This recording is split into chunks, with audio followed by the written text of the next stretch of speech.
اینطور مردم آره. هر کس عالم نمیگه قرآن کریم، وگرنه اگر اینطور باشه علمای قدر است که پرسان نکن، پرسان نکن. علما خیلی زیاد است. امروز ما فریب خوردیم، فکر میکنیم که 4 قواعد، خصوصا اون کسایی که منطق و حکمت خوانده، این قدر نخوت و تکبر داره که من فلان قضیه را میفهمم، فلان قضیه را یاد دارم. خب الحمدلله این مردمایی هستن که 10 سالم در منطق تیر میکنه، خب الحمدلله در یک قیاس در مفاد و مصلحتش نمیفهمه. الحمدلله در یک مجموعه بزرگ منطقی ها که غرور داشتن همینطور. من گفتم فقط یک سوال از پیشتان میکنم، من خود قدر منطق نخواندم، خدا برشان چی کردم؟ من گفتم همین مطلبش برای ما بگه. یعنی قضیه شرطیه این مطلبش چی است، مقصدش چی است؟ یکی در دیگه سعی میکردن. من گفتم بگوی قضیه شرطیه را که شما خوانده، معنا و مقصد و فلسفه قضیه شرطیه چیست؟ این ما در دیگه جای با کدام عنوان استعمال میکنیم، چی فایده برای ما داره؟ شما باور بالله بکنید صمم بکمون مانده بود. هر کدامشان 10 سال در چکیسه رو مارتون 2 مرکز بزرگی منطق خواندن در پاکستان است، در اونجا تیر کرده بود، نمیفهمیدن. چرا؟ علت ایست که وا غرور دارن، میگه این ما چیز یاد گرفتیم، خبر نداره که علم چی را میگه، علم کدام است. از همون خاطر است ما امو چند سالی که دور از قرآن و حدیث زندگی کردیم بسیار افسوس میخوریم، بسیار افسوس میخوریم که چرا از اول با کتاب الله آشنایی نداشتیم، چرا از اول با حدیث پیغمبر، از روز اول با حدیث پیغمبر شروع میکردیم. حالی چقدر حدیث در ذهن ما می بود، به هزاران حدیث در مغز ما حالی نیفته می بود. هر سوال با مجرد سوالش جواب داده میتونستیم، لیکن تباه شدیم. تباه به خاطر شدیم که ما سرمایه عمر خود در کجا تیر کردیم که حالا این قضیه اینطور است، این قضیه اینطور است، اما مقصدش هم نمیفهمیدیم. صرف میری لالکالا و این کارا گردان کرده برو ضربه ضرب ضربن فوازار بن وزیر، هیچ مطلبش نمیفهمیدن. اینی حالت بود. الله رحم بکنه. عالم اونمو کسی را میگه که آثار علمش در وجودش نمایان شوه، این مکمل زندگیش مختلط با تقوی الهی باشه، آثار علم دیده شوه که واقعا عالم است، میدانه. اینی را میگه عالم. انما یتذکر اولو الالباب. بله درکی واقعیت را، این فرقا را هر کس نمیتونه. صاحبان مغز، صاحبان فکر میتونه، کسی که فکر داره مغز داره و میتونه. قل بگویا ای عباد الذین، بگوی پیغمبر علیه السلام برای مخلوق ما که بندگان ما، الذین و کسانی که آمنوا ایمان آورده، اتقوا ربکم، بترسی از پروردگارتان، مخالفت دستورات الله تبارک و تعالی را نکنی، نه ماموراتش نه در منهیاتش. این را میگه بیان برنامه بندگان مخلص الله، بندگانی که واقعا پیش الله تبارک و تعالی محبوب هستند. 7 صفت از یاد برای ما بیان میکنه، 7 نکته که سبب امیتور خطاب لطفامیز میشه. یا عباد الذین، بگو به بنده های ما، به بنده های ما بگو ای بنده های ما، الذین کسانی که آمنوا ایمان آورده. شرط تمام خوبی ها امتیازات ایمان است. اگر ایمان نباشه، عقیده توحید الله را نداشته باشی، هزاران فداکاری بکنی به نزد الله اهمیت نداره. اتقوا ربکم اول موضوع است. تقوا را پیشه کنی. چی مانا؟ بترسی از پروردگارتان. اول اشاره به است. تقوا چیست؟ امو عاملی که تو را از هر نوع گناه منع میکنه، امو انگیزی که در قلبت وجود داره و تو را از گناه منع میکنه، این تقوا میگه. دومش للذین احسنوا، به کسانی که خوب انجام میده اعمال خدا، احسنوا که احسان میکنه. این عاملی چی است؟ محرک برای انجام کارهای نیک است. احسان عبارت از اونمو قوتی است، ان تعبد ربک کانک تراه فإن لم تكن تراه فإنه یراک، که عبادت پروردگار به طرز بکو که تو بگویی الله را میبینی، اگر تو نمیبینی الله خود تو را میبینه. اینطور عمل انجام بده که واقعا شایسته به شان الله تبارک و تعالی باشه که او بپذیره. امی رقم عمل. دو نیرو در وجود انسان، یک نیرو تو را منع میکرد از گناه، دیگر نیرو تو را حرکت میداد به انجام عمل نیک. برای مردم چی پاداش است؟ الله میگه فی هذه دنیا، کسانی که احسان میکنه، اعمال درست انجام میده. اعمال درست عبارت از این که به خالص برای الله باشه و موافق نقش رسول الله باشه. در این دنیا اگر عمل انجام میده چی است؟ حسنه، نیکی است. چی رقم نیکی؟ آلی قرآن تنها نیکی گفت. نیکی کدام نیکی؟ ام در دنیا الله تبارک و تعالی برات نیکی میده، ام در آخرت. نیکی دنیای نمیسته، الله تو را محفوظ نگاه میکنه، ثابت قدم نگاه میکنه. زندگی تو را ولو که در حالت فقر و مرض ام قرار داری، بازم زندگیت خوش است، بازم تو هیچ نوع رنج نمیبری. چرا؟ به خاطری که در اطاعت الله تیر میکنی عمر خدا. اینی را میگه زندگی حسن در دنیا. و زندگی حسن در آخرت دادن جنت است بدون مناقشه در حساب و کتاب. و ارض الله واسعه، سرزمین الله وسیع است، فراخ است. چرا این را میگه؟ چرا این را میگه؟ بله این جواب برای بهانه جویاست. میگه بله ما خو عمل میکنیم، لیکن حکمت سلطه و قدرت وجود داره، ما را نمیمانه، ما حول محیط ما را احاطه کردن، نمیتونیم این کارا را انجام بدیم. قرآن میگه این بهانه ها قابل سماع نیست. دیگه این عذرای غلط پیش نکنی، این عذرای شیطانی است. چرا؟ و ارض الله واسعه، برای انجام نظام الله تبارک و تعالی، حاکم کردن نظام الله، سرزمین الله واسع است. از ما حول و محیطی که آلوده به شرک و بدعت و مزخرفات باشه بکش خدا. از کدام جایی که تو مقهور هستی، مغلوب هستی، نمیتونی سنت احیا کنی، نمیتونی عقیده تا برملا کنی، نمیتونی مراسم اسلامی تا انجام بدی، منطقه را ترک بگو. این یک فرمانی است که نه تنها در یک تاریخ خاص است، تا روز قیامت این فرمان وجود داره. قرآن همینطور برای ما میگه.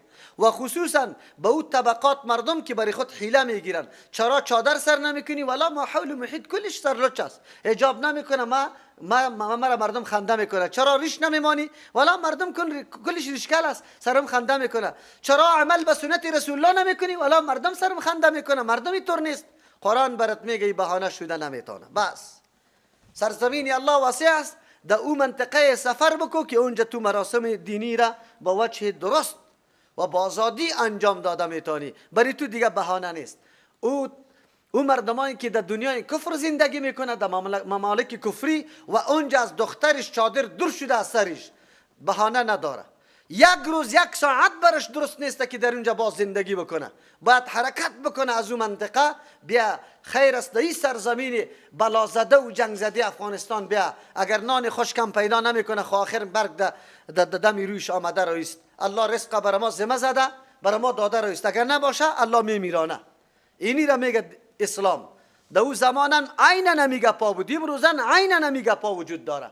این بهانه نمیشه. امروز ما در مؤسسه میریم، والا نماز خدا خوانده نمیتونیم. مولوی صاحب ما همین پیشین چی رقم میشه؟ زنگ میزنن. خیرت است. در پیشین در دفتر هستیم، برای ما اجازه نمیده که تو را اجازه نداد در دفتر ترک بگو. تو مسلمان ترک بگو، اون مسلمان دیگه ترک بگو. باز خارجی خبیث بیا قیودات خود سری مردم وضع کنه. پدرش وضع میتونه یا نه؟ خود توستی. یک مسلمان که خود از دفتر میکشه، منافقی دیگه داخل میشه. او برش میگه که حتی بوتای تم پاک میکنم. تو خو میگی نماز نخوان، من هر کاری که تو بگوی امور انجام میدم. این نیست که دنیای کفر سر ما پیروز شده. هر کدامتان نروه دفتر، مسلمان به شرطی در دفتری خارجی کار کرده میتونه. شرایط داره برای خود. 3 شرط عمومی است. 3 شرط عمومی که کافرم کافر حربی نباشه، کافر جنگی نباشه، سری تو عمله نکرده باشه. یک شرطش است که ضرر در این عمل کرد و در این کارت قطعی کافر ضررت به مسلمان نرسه. این شرط عمومی است.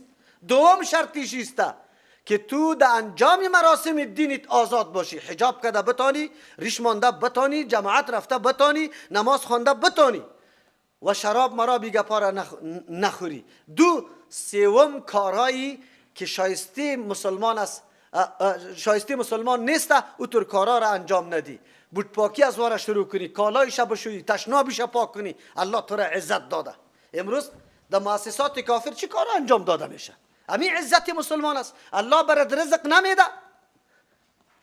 تا 10 سال پیش، تا 20 سال پیش خود در افغانستان نه مؤسسه بود، نه خارجی، نه کافر بود، نه کسی دیگری. خود الله برات رزق فراوان میداد.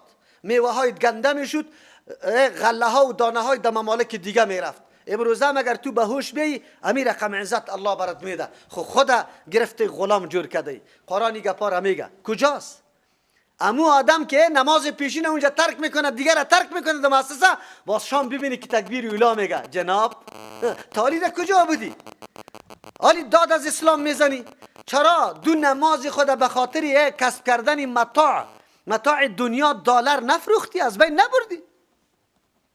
مؤسسه را خب بگذار. امروز شاگردای مکتبی ما میره نمازایشان قضا میشه، هم در مکتبای خصوصی هم در مکتبای رسمی، کسی دادم نمیزنه که نماز ما قضا میشه. کلگی خدا آرام گرفته. او سرمعلم، او مدیر، او معلم، تو مسلمان هستی؟ تو واقعا مسئولیت ادا میکنی؟ در روز قیامت بالله قسم الله پیشی سوال میکنه که شاگردا وقتی نماز سرش آمد یا نه، سر تو آمد یا نه، این انجام دادی یا ندادی؟ میگه البته اسلام فقط کلمه خواندن از خیر و خلاص. اسلام برات میگه و ارض الله واسعه، سرزمین الله واسع است. یک آدم بگویه والا خیلی خوشم میاد همین مسلمانی که تو بیان میکنی خوشم میاد، خب ما در ماحول محیطی قرار داریم که بر ما اجازه نمیده، مردم دیگر رقم است. اگر قطعشان نوروز نکنیم، میلاد نکنیم، باز ما را متهم میکنه. قرآن برات میگه و ارض الله واسعه، سرزمین الله واسع است، فراخ است، هجرت کن از ماحول محیط آلوده خود بکش، در جای آزاد برو. انما یوفی الصابرون، هجرت خالی بری خود سختی ها کار داره. خانه را الا کو تر جور کده، قوم الا کو کسی پشتمانت نه، چیستا تجارت و دکانداریت برقرار بود، دیرام کلش ترک و برو در یک مملکت دیگه، در یک منطقه دیگه که هیچ کس تو را نمیشناسه، هیچ کس یار و مددگارت نیسته. قرآن برات میگه صبر کو، استقامت کو. زندگی انسانی اینمی طور مشتمل به استقامت و صبر است. ولی که اگر صبر کردی، انما یوفی الصابرون، یقینا پوره و مکمل داده میشه برای صابرا، کسایی که دمی مسیر صبر کردن، استقامت ورزیدن، تکالیف برداشت کردن، خودت تابع و منقاد و تابعدار ماحول محیط نساختن، با پاچاهای ظالم خدا تابعدار نساختن. اینطور مردم ها داده میشه به این صابرا اجرهم، پاداششان. چقدر پاداش شما خبر داری؟ قرآن میگه بغیر حساب، شمار نمیشه. اینطور نعمت انسان چرا از دست بده؟ اینطور نعمت قرآن برات میگه که اجر داده میشه خو حساب نیست. چند دوی گپا در اینجا وجود نداره، بس حساب نمیشه. الله برات میده چطور انسان ماحولی گنده را ترک نکنه. چرا نره در یک فضای آزاد احکام اسلامی و مراسم اسلامی را انجام بده و آزاد بیاندیشه، آزاد زندگی کنه، آزاد عمل بکنه. چرا؟ اینطور اجرم الله برات وعده داده. بازم میشینه صحابه امیطور آیت ها را شنیده بودن که همه راحت و استراحت و همه نعمت های مادی خود ترک میکردن لغت مال و یک جور لباس در جان میرفتن هر طرف که میرفتن برای هجرت. و دین نداشتن و قوم نداشتن و عزت نداشتن و مال خوش نداشتن و نفس نداشتن و تقاضای ضروریات زندگی نداشتن. خو اما را قربان امچو اجرا کرده بود که الله برشان یاد میکنه. امروز قرآن تا روز قیامت از او اعلان میکنه رضی الله عنهم، الله از پیششان راضی است. چرا راضی است؟ عادی خو راضی نمیشه و تمام نعمت ها و راحت های خود قربان و فدای اینمی برقراری نظام اسلام ساخته بود. از او خاطر الله عزت ها را برش داده. قل بگوی پیغمبر علیه السلام انی امرت ان اعبد الله. چرا اینقدر پافشاری داری برادر؟ شب و روز لگیاستی امی آیت قرآن توحید، آیت قرآن توحید. چی حالا شروع کردی؟ بان یک مسلمان خود تو نیستی. این اعتراض سری پیغمبر چرا اینقدر زیاد؟ این مردم دیگه مسلمان نیست که توی هر روز شل هستی. قل بگوی پیغمبر علیه السلام انی امرتو، من از جان خود نمیگم، من مامور شدم ان اعبد الله، که من عبادت یک الله را بکنم، مخلصا له الدین، در حالی که خالص کننده باشم برای یک الله الدین، عبادت خدا. عبادت خودم مملو به شرک و ریا و به این گپا نمی کنم، خالص برای الله عبادت میکنم. و این دعوت ماست. و امرت ان لان اكون اول المسلم. چی شده ترا؟ قرار بگی خدا در جنجال مردم خدا پرتافتی؟ نه. و امرت مامور شدم لان اكون که ما باشم اول المسلمین، اول مسلمان، یعنی در اعمال ظاهری هم منقاد و تابعدار برای الله باشم، از مسلمانای دیگه کده پیش. قرآن امیطور درس میده کسی که الگو و نمونه جور میشه او باید اول برده میدان برای و تمام اعمال خدا تابع و منقادی کی کنه؟ دستورات الله کنه. در ظاهرم امچو تابعدار باشه، مثل که در عقیده امطور تابعدار است. قل انی اخاف ان عصیت. بگذاره و اینقدر تلاش شروع کردی آخر تو در مرگ مواجه میشی، مردم تو را نمیمانه. نمانه دیگه. چرا؟ من خود مسئول هستم. قل بگوی پیغمبر علیه السلام اینی اخاف، اگر تو مخالفت بکنی از این تبلیغیت کدام نقص داره؟ بله. اینی اخاف، من میترسم این عصای تو اگر نافرمانی بکنم ربی از پروردگار خود، دعوت توحید الله را واضح به مردم بیان نکنم. میترسم عذاب یوم عظیم، از عذاب روز بزرگ. روز بزرگ آمده نیست، او عذاب فراگیری ما میشه اگر من ترک مسئولیت میکنم. حالی مردم هر چی که میکنه من مامور هستم. خب پیغمبر خب برای ما میگه که من هر چیز واضح بیان میکنم، اگرچه انواع ضرر متوجه ما باشه.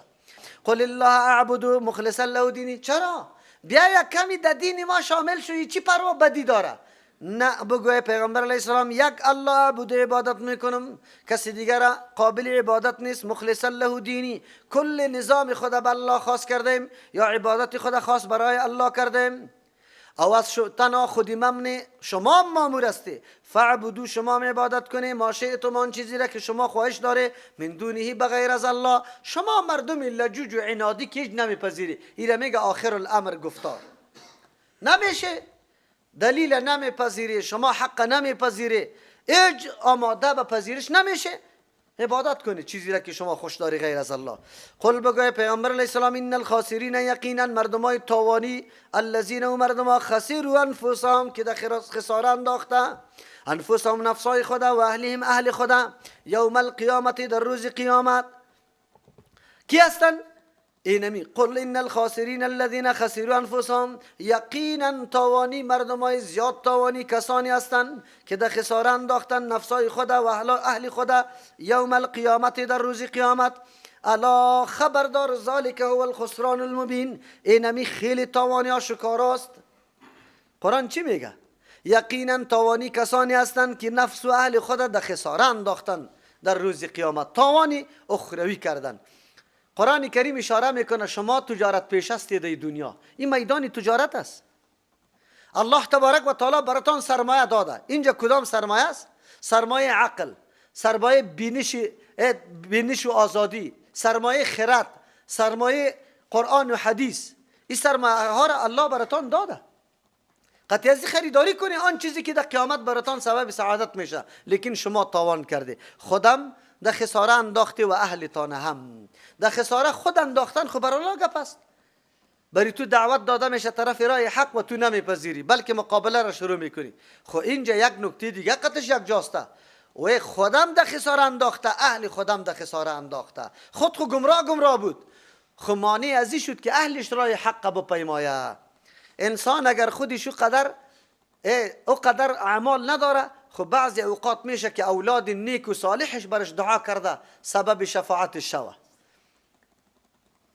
اولادش عالم بروه، اولادش شهید شوه در جبهه و سنگر، اولادش دعوتگر باشه که در روز قیامت شفاعت پدر و مادر میتونه. لیکن پدر و مادری که اولاد از این حالت مانده، این بسیار خساره مند است. خود هم در خساره انداخته، اما کسی که پشت سر دعای نیک برش میکرد او رم نعوذ بالله در خساره انداخت. کدام مردم است این مردم ها؟ خود هم به دین و عقیده خدا نفهماند و اهل خودم نگذاشت که به عقیده حق بفهمانه. این نمون پدر و مادری است که خودشان هم سالا عمر تیر کرد، 60-70 ساله شدن، یک روز در درس قرآن نرفته و ننشستن که میفهمیدن دین چیسته، ولی امروز که اولادشان خیز میزنه طرف درس قرآن، مانع میشه که پای تمیده میکنم دیگه، از دفتری بچگی و فرزندی و دختری تو را دیگه میکشم اگر تو رفتی در اونجا. اینی مردم است. اینی مردم بسیار تاوان بزرگ کرده، هم خدا و هم اهل خدا. چرا؟ آینده کسی نداره. چقدر نیک است اگر او پدر و مادری که به اولاد خود میتور میگه که اولاد، مادر بگوید شیرم برات نبخشیدم، پدر بگوید تکالیف و محنتی که در سر تو انجام دادم برات نمیبخشم، که تو نروی و درس نخوانی، قرآن یاد نگیری، تفسیر یاد نگیری. چرا؟ برای ما خود وقتش نبود، کاش که ملا می بود، کاش این مرکز می بود، برای ما خود موقع میسر نشد و آلی این گرفتاری غم و روزگار هستیم. خب لیکن برای شما خود موقع است، پیسه تمام میدم، کرای تمام میدم، دخترم خو اینجا ثبت کرده بیار برای ما بگذار که ما یک چیزی یاد بگیریم. اینی را مردم میگه پدر و مادر واقعی. پدر و مادر واقعی نمیره میگه که درک میکنه خود در کجا رسید، اولادش باید در کجا برسه. او پدر و مادر نیست که خودش چوپانی میکنه، اولاد خودم میگه که نه ماندنید نیستم، تو چرا دکتر شوی؟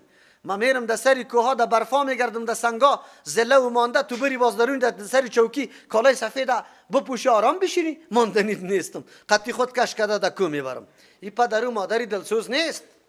پدر و مادری دلسوز است که خود دیده که روز تا بگار عرق ریختانده بیگا برای باداری خود گفته که بده چیسته مزدی مرا دوست او هنوز غم زده برش گفته که دیگر روز بیا بیچاره برش گفته نمیتونه که مزدی مرا بیا کلی عمر در غلامی تیر کرده و بچه خود میگه که بچه‌م اگر دکتر نشدی ماندنیت نیستم اگر انجینر نشدی ماندنیت نیستم اگر تو خوب عالم نشدی ماندنیت نیستم. اینی را میگه پدر و مادر دلسوز. چرا سری خود سختی دیده اولاد خود تربیه میکنه. قرآن امی گپا را برای ما میگه امی آیت امی درس برای ما میگه. اما در بخش دنیا نه بخش دنیا برای خودش خوب میشه در بخش آخرت اولاد تربیه کو که برای توم به درد میخوره برای توم به درد میخوره.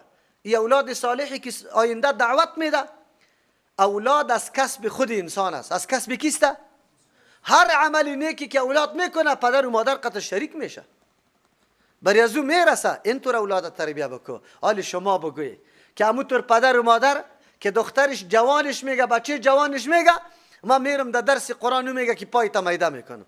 اگر که برش میگه که نیده توی بچه خالم است در فلان هتل کالای دیگه چسب و نازک دیگر هم پدریش باز برش میاره در جانش میکنه باز میگه کرایه که تکسیش هم میده که برو در هتل. اینطور پدر و مادر در دوزخ نرو. اینطور پدر و مادر واقعا خسارمند خدا نکرده بالکل کرده. قرآن امیر میگه مراد از اهل راجح تفسیر اینمی اهل است اولادش است ما حولش است رعیت زیر دستش که کدام کسای است.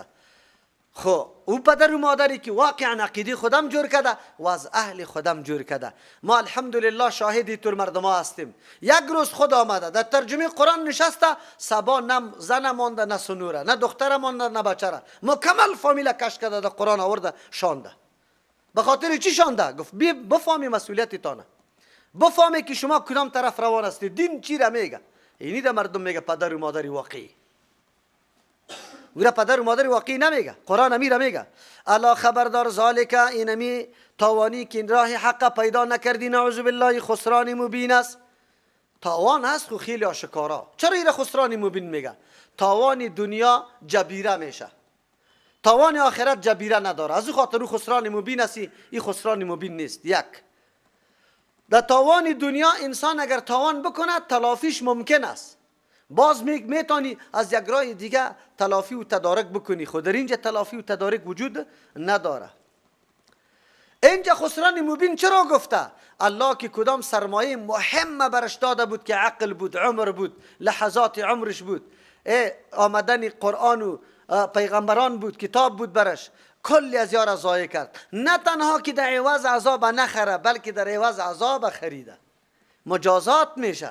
کاش که یمی قدر خو نمی بود که عذاب برش داده نمیشد. از او خاطری را چی میگه؟ خسران مبین. این خسران مبین است. از امو خاطر هر بیگاه شما خود چیسته چورت بزنه دست چی سر در گریبان کنه بگوی امروز ما تیر شده از عمرم چقدر کمایی کردم چی عمل انجام دادم چقدر نافرمانی الله شده و چقدر فرمانبرداری الله شده. هر انسان بیگاه محاسبه داشته باشه.